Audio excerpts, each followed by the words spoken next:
Time now for Sid 6-0. This is where you got 60 seconds to talk about anything. Start the clock. Here's what's on my mind this morning. Toronto Maple Leafs off-seasons used to be fairly straightforward. You see a glaring need, you try and fix it. The Leafs need a second-line center behind Matthews. Get John Tavares. The Leafs need more depth on D. Get TJ Brodie and Zach Bogosian and a slew of other guys. The Leafs need grit and experience. Okay, you get Wayne Simmons, you get Joe Thornton. See? Easy. But this offseason, not going to be that easy. Mainly because of what team president Brendan Shanahan had to say yesterday.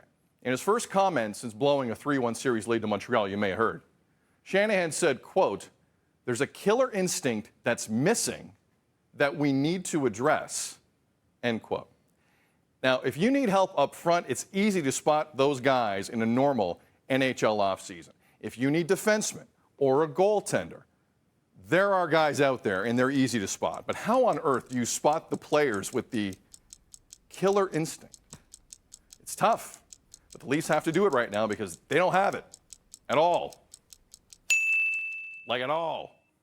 Sam Consentino from Sportsnet, one of the best guys in the business, joining us. Sammy, when we say killer instinct, obviously just the ability to finish, right? The ability to see an opening here, especially in 2 overtimes in Game 5 and 6, and finish the job. How do you spot those guys in an off season?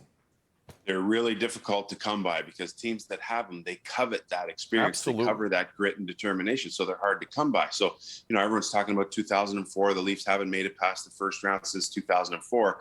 But then Brendan Shanahan mentions killer instinct, and you have to really harken back to 1993. Who was the player that everyone was talking about at that time for the Toronto Maple Leafs? Doug Gilmour. What was his nickname?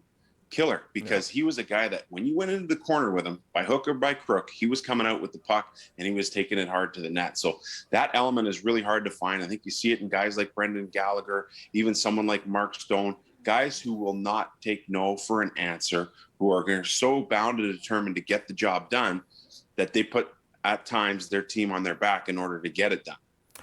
Sammy, we heard a lot yesterday. Kyle Dubas spoke, the GM. Brendan Shanahan spoke. Sheldon Keefe, the head coach. So a lot of the players spoke. But I was more interested in what the hierarchy had to say. And it's pretty obvious that the core four, Tavares, Matthews, Nylander, and Mitch Marner, the most important of them all, especially given the current narrative, that they're not breaking that up. They're keeping them together, one, because they like them, two, even if they tried right now with the cap, it's pretty difficult. Were you surprised by any of that? Not really. And I have to give this group credit because, first of all, they tried small, skill, speed. That didn't work. So they pivoted and they said, all right, we're going to add some grit and determination.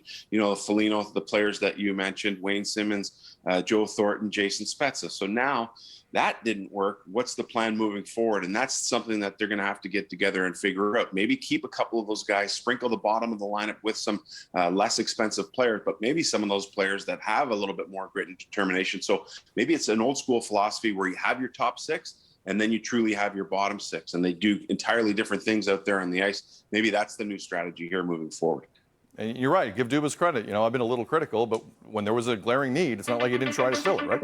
It's not like he didn't. Was it? So that's the alarm. We're done. Sammy's got another 8 hits across the country. Sorry, Sam. Your schedule's tight. Love you. Have a good day. Love the pink, by the way. Keep it going. I'm looking good. Thanks, man. Shout out to Tilly Monroe one more time. Sam Consentino from Sportsnet, one of the best in the business. We appreciate it. We're going to take a break. You Sound Off coming up. You know what today's You Sound Off. You know. The question is simple. Did Premier Ford do the right thing yesterday, saying the school year is donezo till September? 1-866-267-3797. Feedback at breakfasttelevision.ca. Twitter 24/7 at Breakfast TV. We see all your tweets coming in, believe me, so let us know what you think. It's 6:44 Toronto. It's a rainy Thursday morning. Hope you're enjoying it. You're watching Breakfast TV.